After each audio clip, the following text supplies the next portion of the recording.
प्रिय छात्रों, आज हम प्रश्नावली 1.6 का अध्ययन करेंगे। प्रश्नावली 1.6 को हल करने के लिए हमें घातांकों के नियमों की जानकारी होनी आवश्यक है। तो घातांकों के प्रमुखतः 4 नियम हैं। ये निम्नवत हैं। a की पावर m इंटू a की power n is equal to a की पावर m प्लस n, अर्थात जब हम किसी समान संख्या की अलग अलग घातों की गुणा करते हैं तो उनकी घातों गुणा के गुणनफल में उस संख्या की घातों का योगफल हो जाता है। दूसरा घातांक नियम है a की पावर m की पावर n है तो वह हो जाती है a की पावर m इंटू n, अर्थात अगर किसी संख्या की घात के ऊपर घात लगी है तो वह उस संख्या के घातों के गुणनफल के बराबर होती है। तीसरा घातांक नियम है a की पावर m अपॉन a की पावर n बराबर होता है a की पावर m माइनस n, अर्थात भाग करने पर घातें घट जाती हैं। चौथा है a की पावर m इंटू b की पावर m, तो यह a b की पावर m हो जाता है, अर्थात अलग अलग संख्याओं की अगर घात समान है तो उन संख्याओं के गुणनफल की घात m के रूप में व्यक्त किया जा सकता है। अब इस पर आधारित है प्रश्नावली 1.6। पहले प्रश्न का पहला खंड है 64 की पावर 1/2, अर्थात वर्गमूल 64।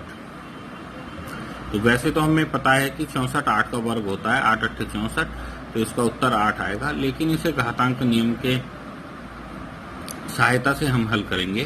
तो 64 के हम अभाज्य गुणनखंड कर लेते हैं तो वह प्राप्त होते हैं 2 दूनी 4 दूनी 8 दूनी 16 दूनी 32 दूनी 64, अर्थात हम लिखेंगे 2 गुणा 2 गुणा 2 गुणा 2 गुणा 2 गुणा 2 की पावर 1/2, अर्थात तो 2 की घात 6 की घात 1/2। अब a की पावर m इन की पावर n से, तो a की पावर m इंटू n, अर्थात 2 की पावर 6 गुणा 1/2। 2 से 6 को काटेंगे 2 3 6, अर्थात तो 2 की घात 3, तो 2 गुणा 2 गुणा 2, अर्थात 2 दूनी 4 दूनी 8 हमें उत्तर प्राप्त होता है। तो जैसे हम सीधे वर्गमूल निकाल रहे थे तो वैसे हम इसे घातांक नियमों की सहायता से भी हल कर सकते हैं। फिर दूसरा खंड है 32 की पावर 1/5। 32 के हम अभाज्य गुणनखंड करते हैं, यह सब आपको आते हैं। तो 2 दूनी 4 दूनी 8 दूनी 16 दूनी 32, अर्थात 2 की घात 5 की पावर 1/5। तो इसमें हम वही घातांक नियम लगाएंगे। a की पावर m की पावर n बराबर a की पावर m इंटू n, अर्थात 2 की घात 5 गुणा 1/5, 5 से 5 कैंसिल, तो 2 की घात 1, अर्थात 2 प्राप्त होता है। तीसरा खंड है 125 की घात 1/3। तो 125 के गुणनखंड करेंगे तो 5 पंजे 25 पंजे 125, अर्थात 5 की घात 3 की पावर 1/3। तो a की घात m इंटू a की घात n लगाएंगे तो 5 की घात 3 गुणा 1/3, 3 से 3 कैंसिल, 5 की घात 1, अर्थात 5 प्राप्त होता है। दूसरे प्रश्न का पहला खंड है 9 की घात 3/2। तो 9 के गुणनखंड होंगे 3 3 9, अर्थात 3 की घात 2 की घात हो जाएगी 3/2। तो a की पावर m इंटू a की पावर n बराबर a की पावर m इंटू n से 3 की घात 2 गुणा 3/2, 2 से 2 कैंसिल हो जाएगा, 2 एकम 2, तो और 3 एकम 3, अर्थात 3 की घात 3, तो 3 3 9 27 प्राप्त होगा। दूसरे खंड में 32 की घात 2/5 है। तो 32 के गुणनखंड करेंगे 2 दूनी 4 दूनी 8 दूनी 16 दूनी 32, अर्थात 2 की घात 5। तो 2 की घात 5 की घात 2/5, अर्थात 2 की घात 5 गुणा 2/5, 5 से 5 कैंसिल हो जाएगा, तो 2 की घात 2, अर्थात 2 गुणा 2, 2 दूनी 4 प्राप्त होगा। तीसरा खंड है 16 की घात 3/4। 16 के अभाज्य गुणनखंड करेंगे तो 2 दूनी 4 दूनी 8 दूनी 16, अर्थात 2 की घात 4, तो यह हो जाएगा 2 की घात 4 की घात 3/4। अब हम घातांक नियम लगाएंगे a की पावर m की पावर n, तो a की पावर m इंटू n, तो 2 की घात 4 गुणा 3/4, 4 से 4 कैंसिल हो जाएगा तो 2 की घात 3 अर्थात 2 गुणा 2 गुणा 2, 2 दूनी 4 दूनी 8 उत्तर प्राप्त होगा। चौथा खंड है 125 की घात -1/5। 125 के गुणनखंड करेंगे तो 5 पंजे 25 पंजे 125 अर्थात 5 की घात 3 और उसकी घात है -1/3। तो अब हम घातांक सूत्र लगाएंगे a की पावर m की पावर n, तो a की पावर m इंटू n, तो 5 की घात 3 गुणा -1/3, 3 से 3 कैंसिल हो जाएगा, 1 की कम 1 और प्लस इंटू माइनस की गुणा माइनस हो जाएगी, तो 5 की घात -1 इसे नीचे ले आएंगे तो -5 की घात -1 को 1/5 लिख देंगे। तीसरे प्रश्न का पहला खंड है 2 की घात 2/3 इंटू 2 की घात 1/5। अब यहाँ पर एक समान संख्या की अलग अलग घातें हैं, तो हम जो है घातांक सूत्र लगाएंगे a की पावर m इंटू a की पावर n बराबर a की पावर m प्लस n लगाएंगे, तो वह हो जाएगा 2 की घात 2/3 प्लस 1/5। तो 2/3 और 1/5 को जोड़ने के लिए एलसीएम ले लेंगे, तो 3 पंजे 15 इसका एलसीएम आएगा।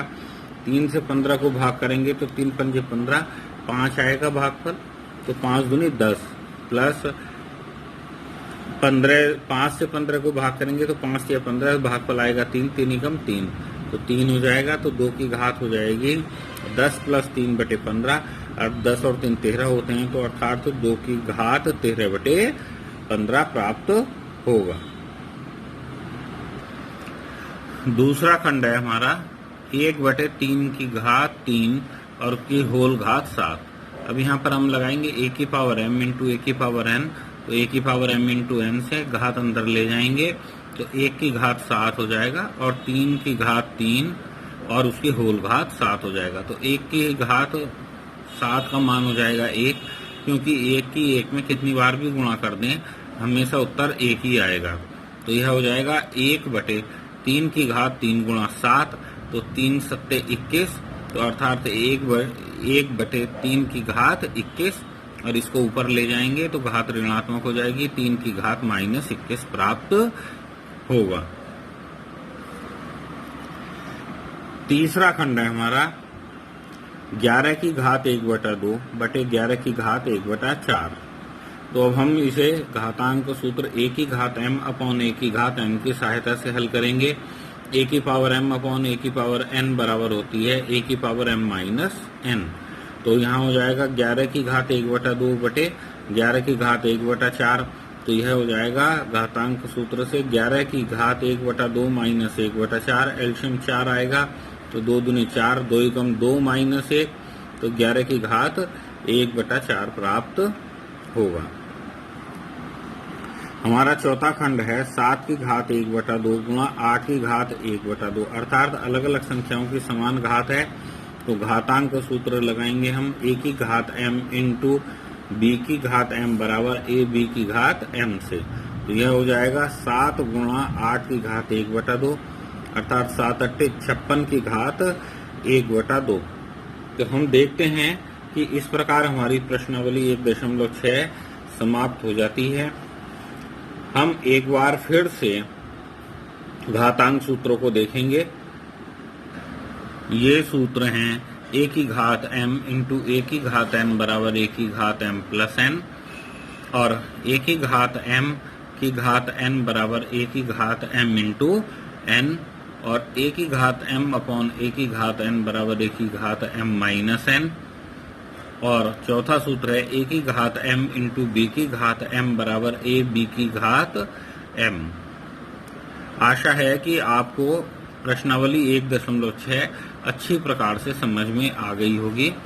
विशेष ध्यान देने वाली बात यह है कि इस प्रश्नावली को अच्छी प्रकार से हल करने के लिए, समझने के लिए या परीक्षा में अंक प्राप्त करने के लिए आपको इन चारों सूत्रों को याद करना आवश्यक है, और इनको उपयोग में कैसे लाते हैं इसका अभ्यास करना बहुत जरूरी है। अगर इसमें कोई सा भी एक पक्ष कमजोर रह जाता है तब आपको इस प्रश्नावली को करने में समस्या अवश्य आएगी। तो आशा है कि आप जो है इसको अच्छी प्रकार से समझ करके हल करने का प्रयास करेंगे और आपको इसमें सफलता अवश्य प्राप्त होगी। तो धन्यवाद।